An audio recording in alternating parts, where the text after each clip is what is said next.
The town library. It feels like it's been ages since I last visited here. Objectively, it's very small. My mind involuntarily compares it to the Lenin Library in Moscow. I was so blown away by its sheer size during our sixth grade field trip. In contrast, this tiny reading hall borders on being claustrophobic.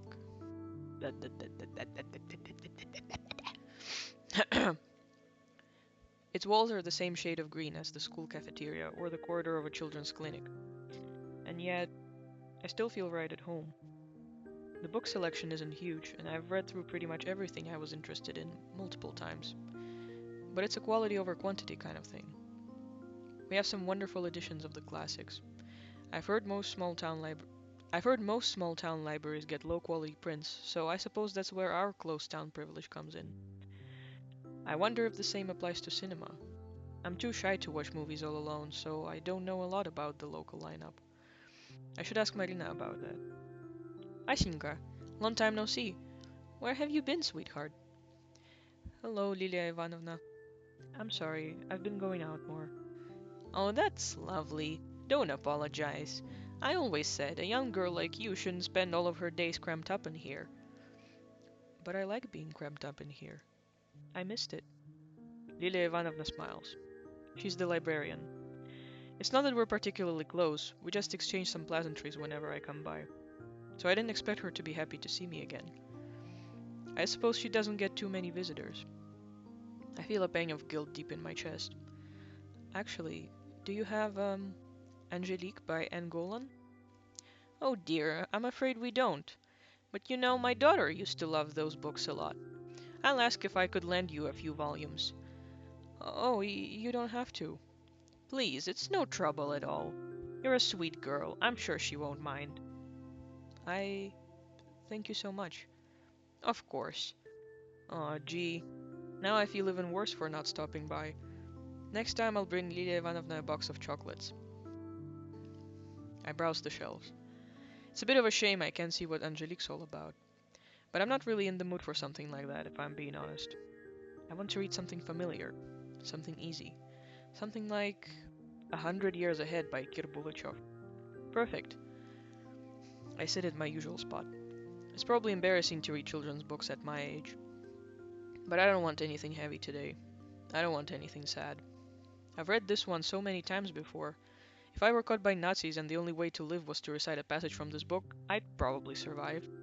Why would the Nazis want that? Listen, it's a hypothetical situation. Oh right, there was this adaptation made last year. Everyone really liked it. I thought it was okay. I mean, it wasn't bad. I'm glad more people saw the story. But that's not how I imagined the stuff from the book at all. And another annoying thing, now I just keep imagining the movie version as I read. And another annoying thing, now I just keep imagining the movie version as I read. Crap. I need to keep the way I've always pictured it in my mind. I need to really focus. My concentration increases with each flip of the page. I need to keep the futuristic tech in mind. I need to keep the future world in mind. I need to keep the present world in mind. I need to keep the aliens in mind. I need to keep the milophone in mind. I need to keep everyone's face in mind. I need to keep Werder's face in mind. I need to keep Kolya's face in mind. Need to keep Alice's face in mind. I need to keep Tosya's face in mind. I need to keep her face in mind. Keep it in mind. Keep it in mind. Keep it in mind. Ah, this isn't helping me relax at all. I shut the book and slumped down on the table. Maybe it wasn't a good idea to read this. I wanted something I wouldn't need to think too hard about.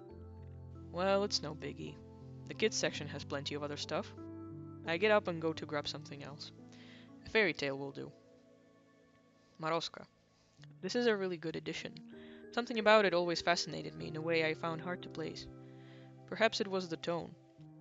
The folk version had a more morbid ending compared to the published story. That's how it often is with fairy tales. But this retelling, something about it has always felt off to me, even when I read through it as a little kid. It felt like the text was covering up something I shouldn't see. Are you warm, my lass? I am, Maroska, Mashinka responded, shivering. Maroska leaned in lower, cracking and clicking. I really think children like being scared. Even when there's no reason to, they'll try their hardest to come up with one. You can stare at a beautiful book illustration and refuse to trust it. You can read a short and sweet cautionary tale and imagine something horrific. Are you warm, my lass? Are you warm, my beauty? I am, Maroska, Mashinka responded, teeth chattering from the cold. The frost grew stronger. The girl's cheeks burned bright red, she breathed white mist, her fingers barely moved. Are we all thrill seekers as children? Maybe it's a simple survival instinct.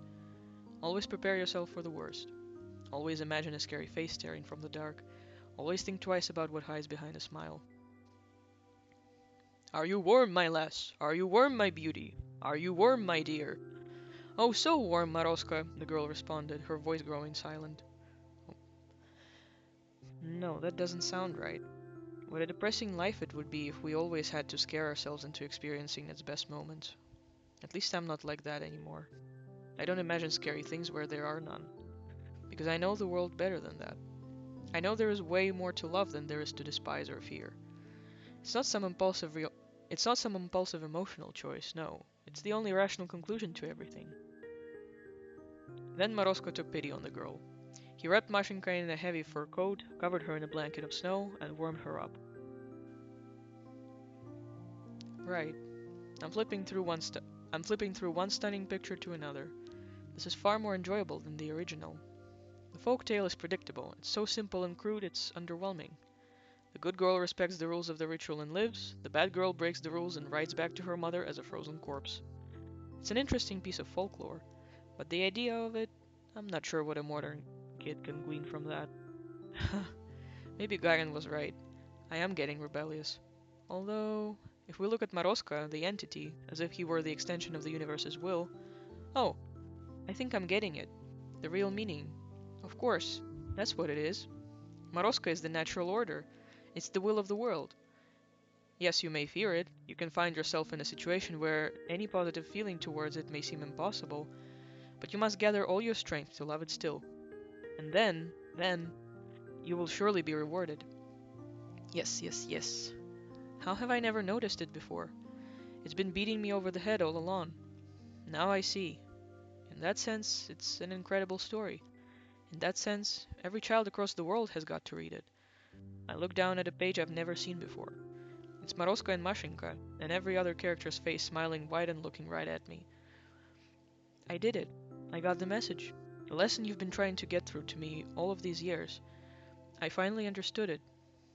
This is my little celebration. This is my acknowledgement. Today I've realized something very good and important. I stare at the page, this never before seen page, and I am filled with gratitude. I know that it's just for me and my eyes only. Nobody in the world but me has seen those smiles. What an incredible honor. I'm such a lucky girl. Goodbye, Lilia Ivanovna. Oh? Ah. Oh, goodbye, Asya. Stay safe. Of course I'll be safe. Because I've got this amazing blessing, this acknowledgement on my side. I'll be okay no matter what.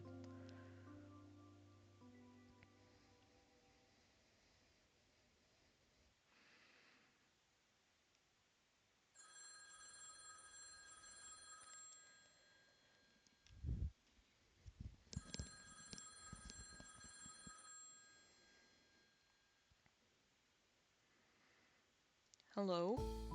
Evening!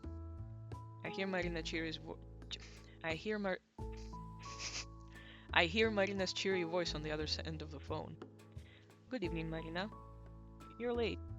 Huh? What do you mean? It's basically 8. It's a quarter past. Maybe I should have been the one to call. Sorry. I wasn't aware we were on a timer. Being a little late is fashionable, you know. I'm not very fashionable. Well, you can always change that. And be late? For starters. You can also make your hair all wild. Ever seen Nastya from my class? She has this crazy perm. I, um, I don't know how to do that. Also, I think my dad would kill me. You go to a salon for it. I kinda wanna get one. Lev says I'd look stupid, but what does he know? That guy dresses like a total schlub. Isn't she worried he could hear her? Oh, right. How was your library trip? Well, it's a library trip. It was good. Come on, at least try to make it sound interesting. Um, well, I'm kidding, you don't have to. It was enlightening. Perhaps everything I've believed until today was wrong, but the me you're speaking to right now is a much wiser and braver person than before. That trip was pivotal. It was monumental. Whoa. Huh. Alright, that's what I'm talking about. Never underestimate the quiet types, they say. How was your hangout? Neither pivotal nor monumental, I'm afraid. Sat at the cafe, looked at some magazines, got the new got the new Ровесник. You read that one? Oh no, I read The Young Naturalist and Костер. That does sound like you. What's that supposed to mean? Sorry. Didn't mean it in a bad way. But I mean, aren't you curious about something more grown up? I read grown up stuff all the time. Oh yeah? Like what? Books, dad's newspapers, um, mom's magazines. Oh, so mature. Uh, well, what mature stuff do you read, Marina? The good stuff.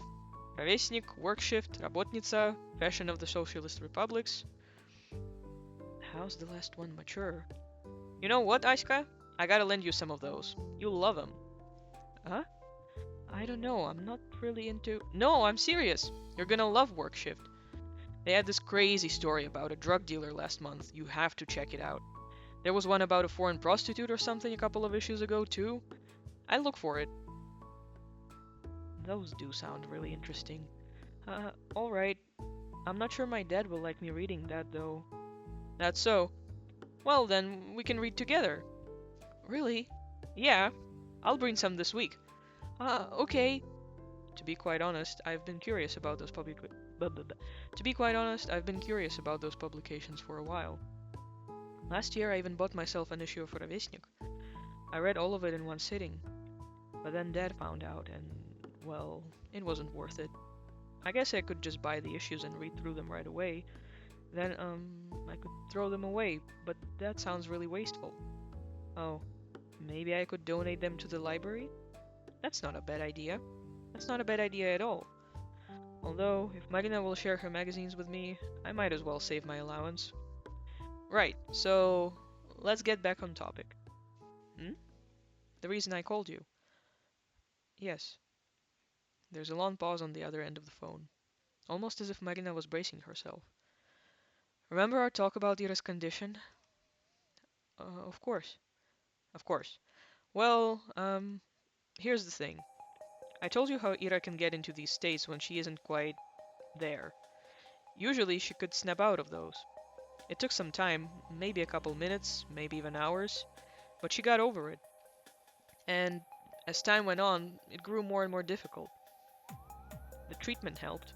The pills acted as stabilizers. So it was like the pits in her mind became more shallow. They still formed, but they became easier to manage, easier to climb from. And when Ira stopped taking them, it was like being dropped right in the middle of a canyon. Marina paused. The way she spoke sounded as if she had to force out every word, made worse by the muffled receiver. And that's just half the problem. There's more. When you stay in that state for too long, you begin to deteriorate. Huh? The human brain isn't made to handle that sort of stress. So as a result, our consciousness, our higher functions start to decay. What? In other words, we gradually lose what makes us human. I don't know if it's irreversible, but from all I've heard, that's how it is. I feel a cold lump in my throat. Higher functions deteriorating? Losing what makes us human?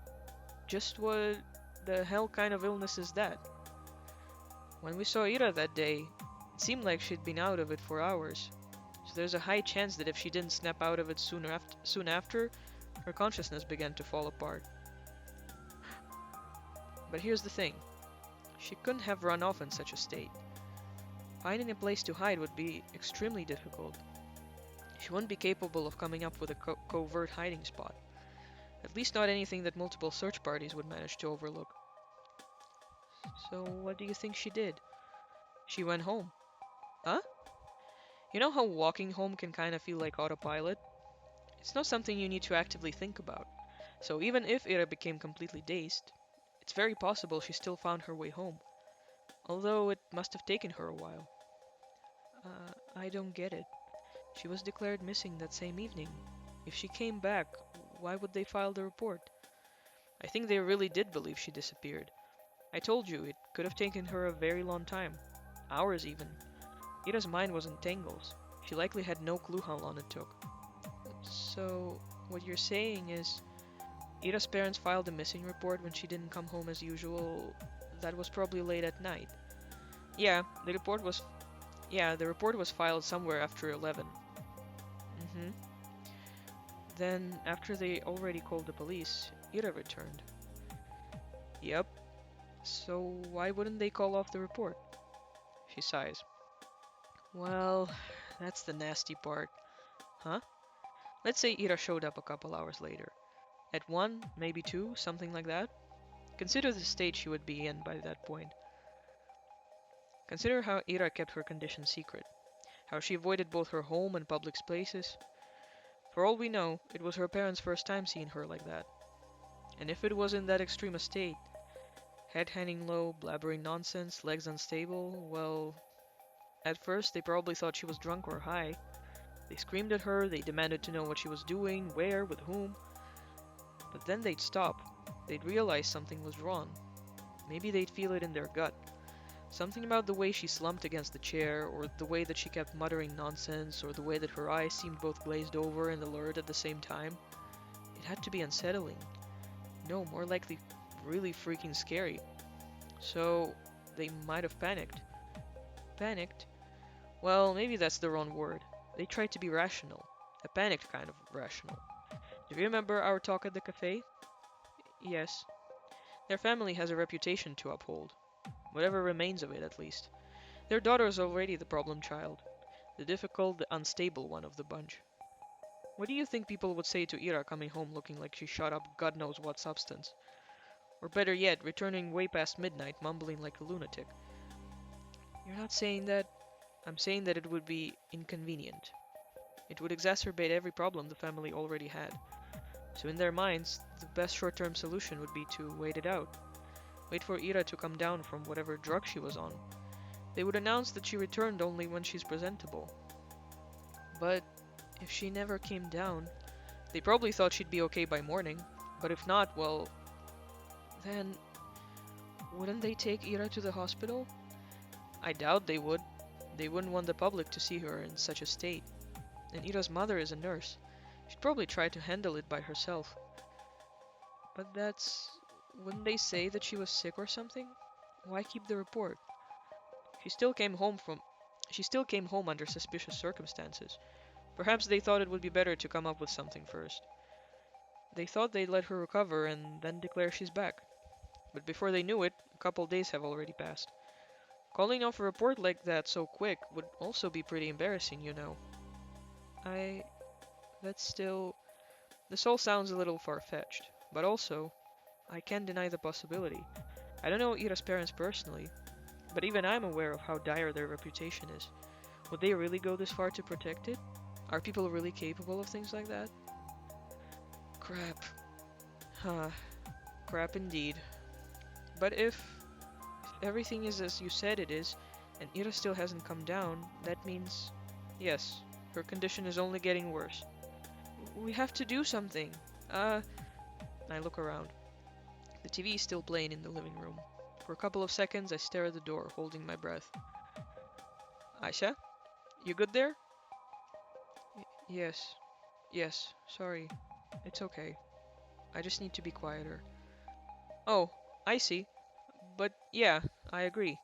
I've tried calling their place before, but it's either no response or one of her parents. So that's so that's useless. I also thought we could ask Tolik, but we gotta skip school for that. Why? He goes to kindergarten. The only time that we could talk to him alone would be when the kids are let out to play.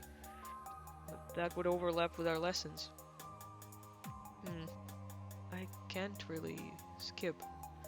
That's fine. I can. Really? Sure. Lev will get a call, but it's no biggie. If you say so. Yeah, I'll go there. Still, there's no guarantee that it's Still, there's no guarantee that asking him will work. So I'd like to go to Ira's place, see how things are with my own eyes. Huh? Yes, I. That would be smart. Mm-hmm. But I think it might work better if I'm not alone. You want me to tag along? If you don't mind. We can meet up after your classes end. You have how many lessons? 5. Okay, great. 12:30 at the gate then. You in? Of course I'm in. Awesome. Then I'll see you there? Yes, see you. Ah, wait. Can I write your number down as well?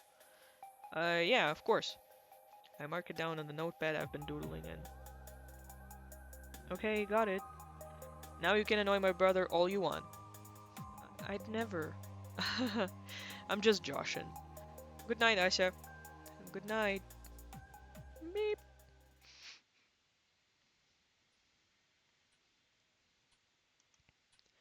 The handset gently clicks against the cradle. I'm home again. The clock is softly ticking from the hallway. The TV continues to mutter from the living room. I look down at the shapes I've scribbled absent-mindedly during our conversation. The cross-hatching got really dense in parts. I don't remember focusing that much. I don't think I was meaning to draw anything. I don't think I was, yet when I look at this shape more closely, when I scan its dark blurry outline, my eyes glide over its hunched back, then down the wave of hair, then deeper, closer, towards where its face is meant to be. The shadows shrouding it are much too heavy. There is just one thing my mind can parse. Two things. I smile as Ira's frightened eyes are locked with mine. I miss you. I really, really miss you.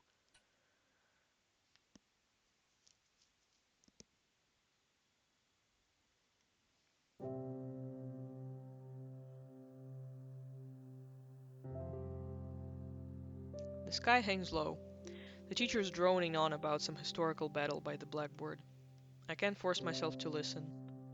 The only thing that matters right now is what Marina and I have set out to do. As soon as the last bell ring, as soon as the last bell rings, I rush out of the classroom, down the corridor, down the stairs, down another corridor, then to the cloakroom, then outside.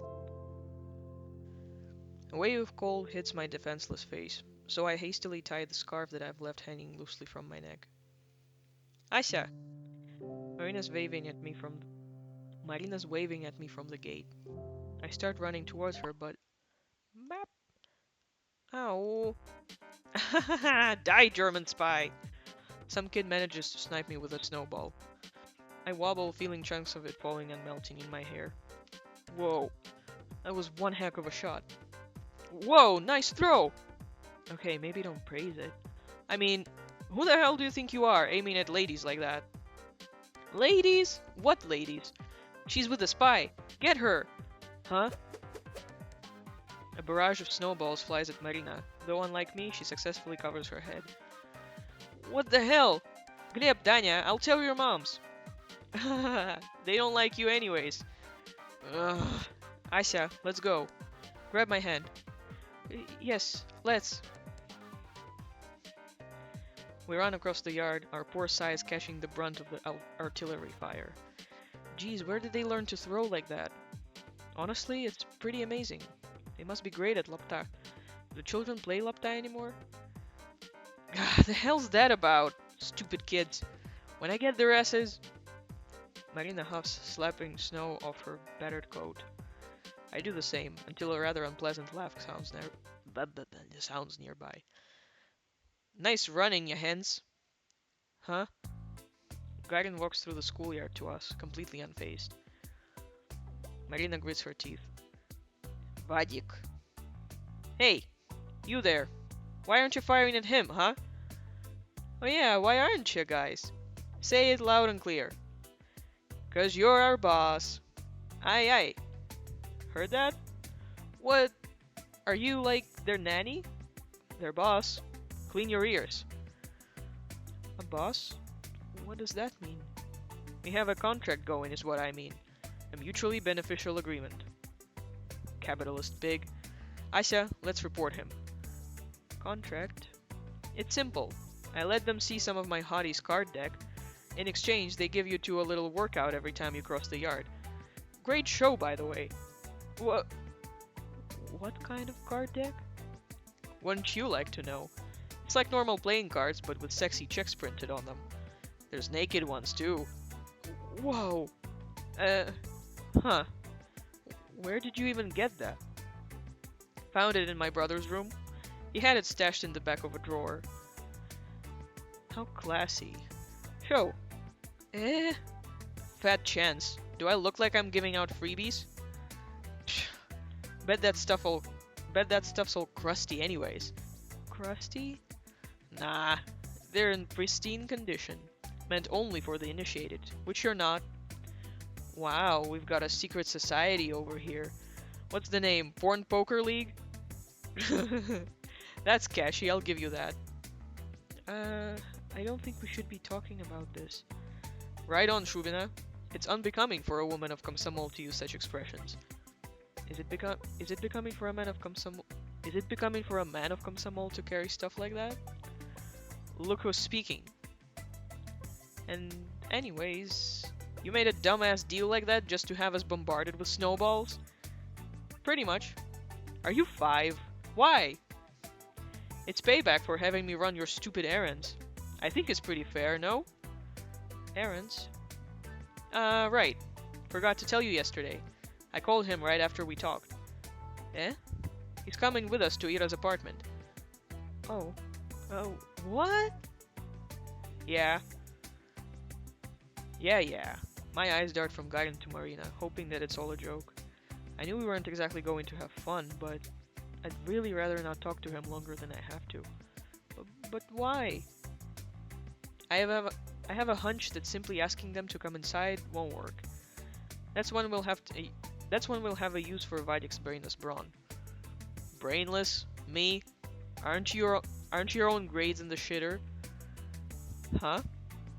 They're not, but thanks for your concern. And even if they were, since when are grades a mark of intellect? That's such an outdated idea. You know, Albert Einstein got really creepy grades. Creepy. You know, Albert Einstein got really crappy grades, and he's like the father of modern physics. I'll tell you more, the whole idea of graded academic performance reeks of classism. It goes against everything the Great Revolution stood for. If it were up to me, this whole rotten system would be abolished. Marina, are your grades really okay? Let's go to Ira's place.